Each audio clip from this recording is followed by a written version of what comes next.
우리가 이 세상을 더 살 것인지 아니면 이쯤에서 죽을 것인지 이 모든 것은 하나님이 결정하시는 겁니다. 생명은 하나님 손에 있거든요. 우리는 흔히 생각하기를 젊으면 오래 살고 나이 들면 일찍 죽는 거 아니냐. 보편적으로는 그렇죠. 그러나 젊다고 오래 사는 것도 아니죠. 젊은 사람들이 얼마나 많이 죽습니까? 또 나이 많이 들어도 하나님이 부르시지 않으면 오래 장수할 수 있습니다. 또 우리는 병들면 일찍 죽고 건강하면 오래 살지 않느냐? 반드시 그런 것도 아닙니다. 몸에 병이 들었다고 그래서 일찍 죽는 것이 아니죠. 훨씬 오래 사는 사람들 많습니다. 또 건강하다고 오래 사는 것도 아니에요. 건강한 사람 가운데 오늘 아침에 못 일어나는 사람 전 세계적으로 상당히 많습니다. 우리나라만 해도 건강한 사람이 오늘 아침에 못 일어나는 사람 많죠. 사람은 사명 따라 사는 것입니다. 하나님이 이 땅에서 할 일이 더 있으면 결코 안 데려갑니다. 병 들었다고 데려가는 것도 아니고 나이 들었다고 데려가는 것도 아닙니다. 사명 따라 사는 것이거든요. 근데 우리가 이 땅 살 때 하나님만 바로 알고 살다가 죽어도 그것처럼 축복이 없습니다. 왜냐하면 하늘이 열리기 때문이죠. 뿐만 아니라 하나님을 알고 하나님 앞에 충성하다가 죽었다. 이제는 천국 들어가는 것만이 아니라 천국 상급이 예비되어 있습니다. 그래서 계시록에 보면 주 안에서 죽는 자는 복되도다 복되도다. 그러니까 천사들이 화답해요. 그러하다 그러하다. 왜냐하면 진짜 그렇다는 거예요. 진짜 그렇다. 주 안에서 예수만 믿고 죽는 것도 복인데 이렇게 열심히 헌신, 봉사, 충성하다가 죽는 자는 복되다. 진짜 그렇다 진짜 그렇다. 아주 천사들이 거기에 화답을 하는 것을 보게 됩니다. 그러니까 우리의 생명은 전부 하나님이 주관하시는 겁니다. 하나님이 하나님의 뜻에 맡기는 겁니다. 그런데 꼭 죽을 줄 알았는데 하나님이 다시 살려줬어요. 자, 그러면 거의 죽음의 문턱까지 갔다가 다시 살아난 사람은 이제 어떤 마음으로 살게 될까? 대부분 이야기를 들어보면 저요 벌써 몇십 년 전에 죽었어야 할 사람인데 지금 보너스 인생을 살고 있습니다. 그렇게 말하면서 그 남은 생, 죽었다가 다시 산 그 생은 그 이후부터 삶의 자세가 달라요. 생각하는 것도 다르고 삶의 목표도 달라요. 왜냐하면 죽었다가 다시 살았으니 이제부터는 내가 바로 살아야 된다는 거죠. 그래서 우리가 그런 기회를 다시 한번 얻는다면 진짜 주를 위해서 바르게 충성할 수 있어요. 그러면 어떻게 되느냐? 나중에 천국 갔을 때 천국 상급이 전혀 달라집니다. 그래서 고난 당한 뒤에 다시 하나님이 생명의 기회를 주셔서 다시 살려줬을 때 그 이후부터 사는 삶은 삶의 자세가 다르기 때문에 나중에 천국 갔을 때 천국 상급이 훨씬 큰 겁니다. 그래서 고난은 이쪽으로 봐도 유익하고 저쪽으로 봐도 유익하고, 그래서 고난은 변장하고 찾아오는 하나님의 축복이다. 하나님 우리에게 복을 주는데 고난을 통해서 복을 주신다는 거예요. 근데 우리는 고난을 싫어하잖아요. 왜요? 당장 힘들고 아프니까. 그런데 그 고난이 우리에게 주는 유익은 이루 말할 수가 없다라고 하는 것입니다. 열왕기하 20장에 보면 히스기야 왕 이야기가 나옵니다. 히스기야 왕이 죽음을 눈앞에 두고 있습니다. 이사야 선지자를 통하여 네가 죽으리라. 생명을 하나님이 걷어가겠다고 그랬어요. 그때 히스기야가 생각해 보니까 천당 가는 건 너무 좋은 거거든요. 그런데 문제는 뭐냐? 하나님 앞에 가려고 보니까 이대로 갔다가는 안 될 것 같은 거예요. 다른 게 아니라 한 일이 아무것도 없는 거예요. 만약에 하나님이 오늘 우리에게 아무개야 너 오늘 부르겠다라고 할 때 주님 얼마나 기다렸는지 모릅니다, 감사합니다라고 갈 준비가 되어 있느냐, 아니면 지금 부르면 안 되지. 왜냐하면 한 일이 없어요. 하나님 앞에 충성한 게 없는 거예요. 그래서 하나님 앞에 주님 지금 가는 건 천국 가니 좋은데 제가 주님 앞에 가서 얼굴 들 면목이 없습니다. 왜냐? 충성한 일이 없으니까. 그래서 지금 히스기야가 통곡하는 이유가 그거예요. 지금 유다가 얼마나 나라가 불안정하고 내가 왕인데 이 나라를 이렇게 두고 하나님 앞에 충성한 일도 없는데 지금 죽으면 하나님 안 됩니다. 저한테 충성할 수 있는 기회를 한 번만 주십시오.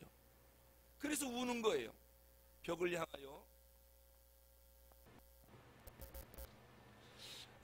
향하여 둘러앉아서 하나님 앞에 통곡하는 이유가 뭡니까? 지금 가면 한 일이 없기 때문에 안 됩니다. 하나님 저 살려주셔서 조금이라도 주의 일을 제대로 하고 나서 하나님이 부르시면 좋겠습니다. 하나님이 그 히스기야의 간절한 이야기를 기도를 듣고 생명을 15년 연장시켜 주셨습니다. 히스기야가 얼마나 기뻐하고 감사하는지. 왜요? 하나님을 위해서 살 수 있는 기회를 조금 더 얻었다는 거예요. 15년 얻었다는 겁니다. 만약에 지금 이대로 죽었으면 하나님 앞에 섰을 때 부끄러웠을 텐데 15년간 기간을 얻었기 때문에 히스기야가 다시 살아난 그 15년 동안 얼마나 바른 왕으로 충성하는지 모릅니다. 아마 히스기야가 천당 갔을 때 15년 전에 죽었으면 부끄러웠을 텐데 15년 더 살고 충성하고 갔기 때문에 아마 천국 상급이 상당히 클 것입니다. 히스기야가 이 죽음의 위기를 겪기 전에는 자기만 위해서 살았어요. 쓸데없는 일에 에너지와 정력을 다 낭비했어요. 그런데 죽음 가운데 다시 살다 보니 이제는 내가 이렇게 살면 안 된다. 욕심을 싹 버렸습니다. 그리고 그 남은 생에는 오직 하나님만을 위해서 헌신하게 삽니다. 아마 상당히 큰 상급을 받았을 것입니다. 오늘 다윗도 마찬가지입니다.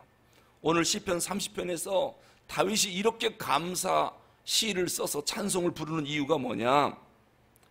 사울 왕의 손에 건짐받아 유다 왕이 됐습니다.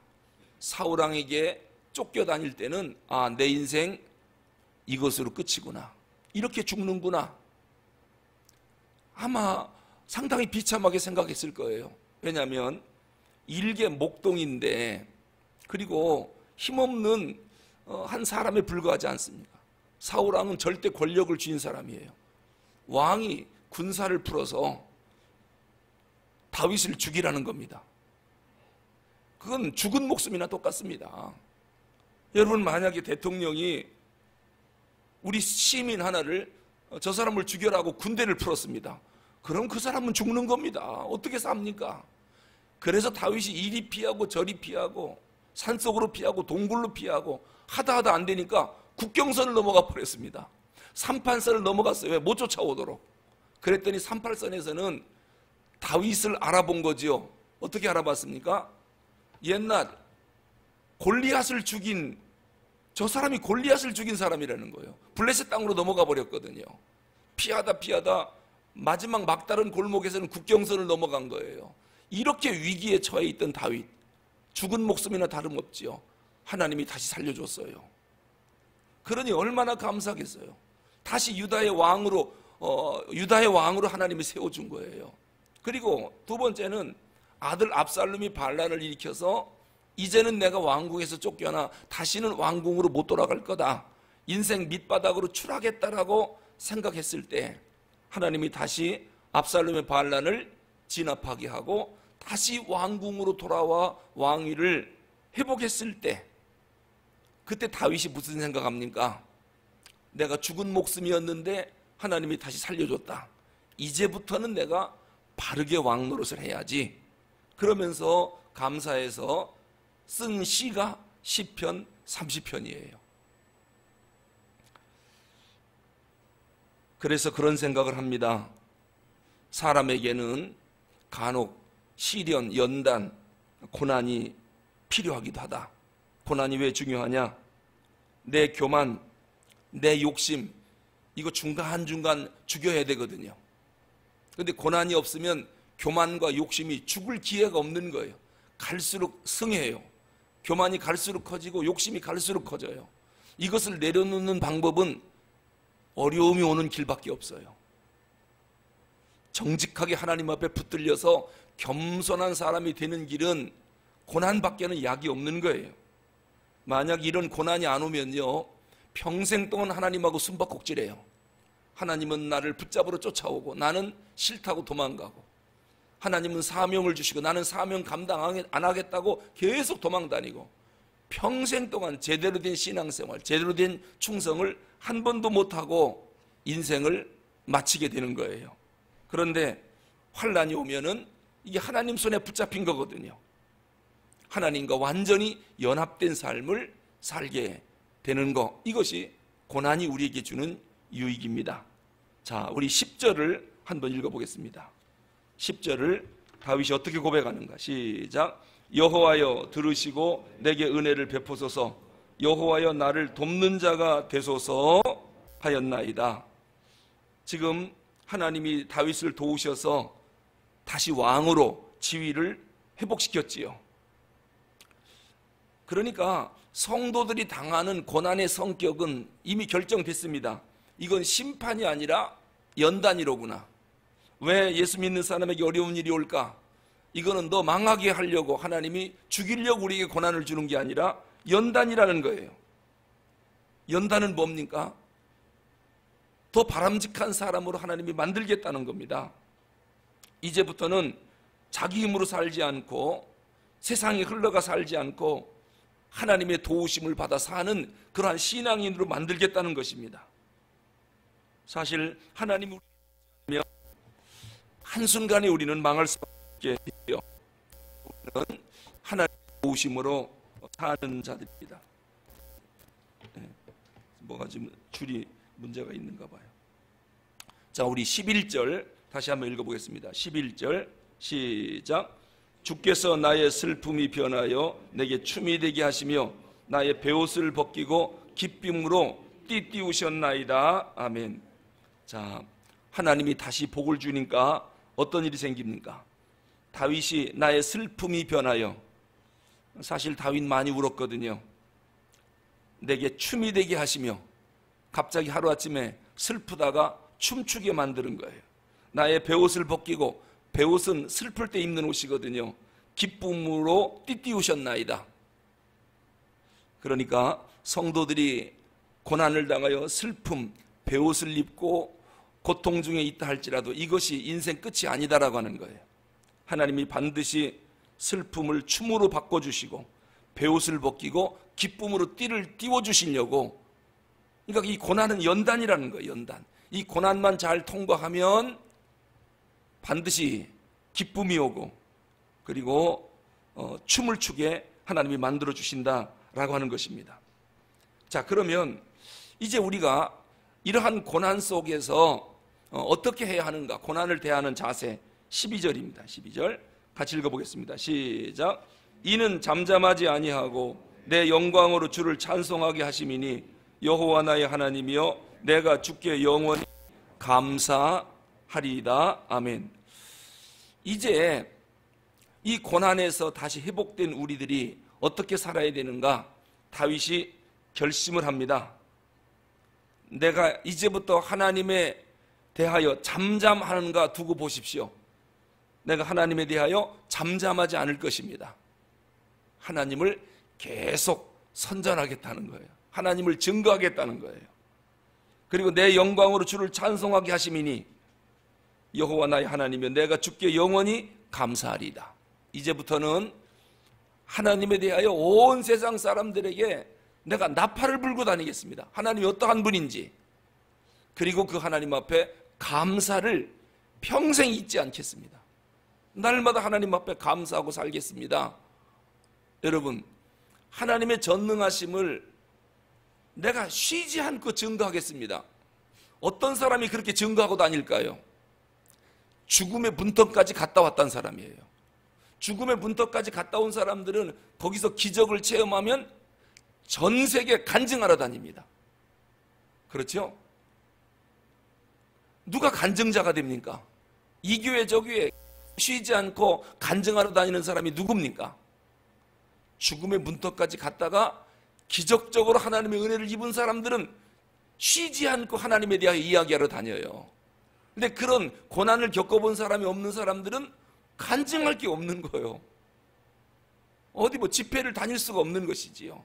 그리고 누가 하나님 앞에 눈물로 감사합니까?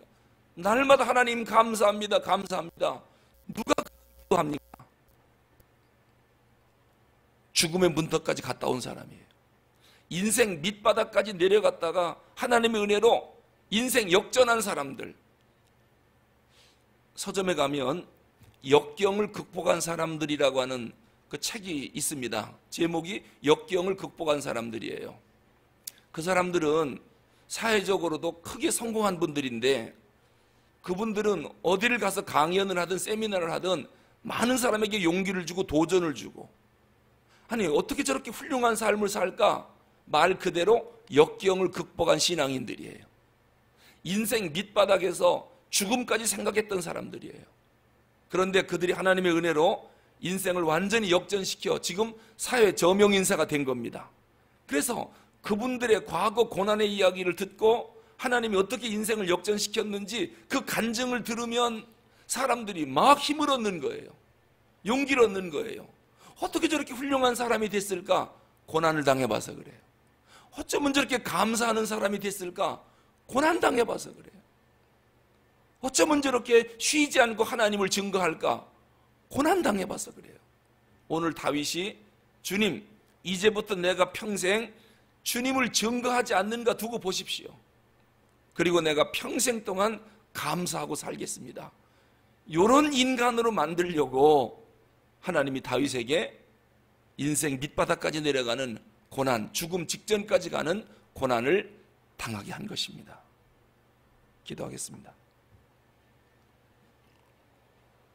하나님 아버지, 고난의 의미를 다윗을 통하여 오늘 다시 한번 깨닫게 해주시니 감사합니다. 어떻게 하면 하나님 앞에 진짜 충성하는 사람이 될까? 쉬지 않고 하나님을 증거하며 날마다 하나님 앞에 감사하고 감격하는 삶을 살게 만드는 방법이 뭘까? 하나님은 고난이라고 하는 도구를 통해서 히스기야도 다윗 왕도 역경을 극복한 수많은 믿음의 사람들을 그렇게 연단시키고 훈련시켜 훌륭한 사람들에게 감동을 주는 사람이 되었습니다. 주님, 우리에게 어떠한 환난과 역경과 어려운 일이 다가온다 할지라도 전능하신 하나님 앞에 무릎 꿇게 하여 주시옵소서. 겸손히 엎드려 하나님의 은혜를 구하면 하나님은 결코 우리의 기도를 버리지 않고 인생 역전시켜 주겠다고 성경에서 약속하셨습니다. 그리고 내 입을 통하여 하나님을 증거하게 만들겠고 하나님 앞에 감사하게 만들겠다. 그러한 인생이 얼마나 복된 인생인지, 그렇게 살다가 죽으면 천국에 가서 상급도 크다고 주님 말씀하셨습니다. 혹이라도 우리 가운데 어려운 일 당한 분이 있다면 하나님 앞에 엎드려 하나님이 나를 어떻게 만들려고 잠깐의 시련을 주는가, 고난의 선교적 의미, 사명적 의미를 깨닫게 하여 주시옵소서. 오늘도 꼭 승리하는 한 날이 되기를 원하오며 우리 주 예수 그리스도 이름으로 기도하옵나이다. 아멘.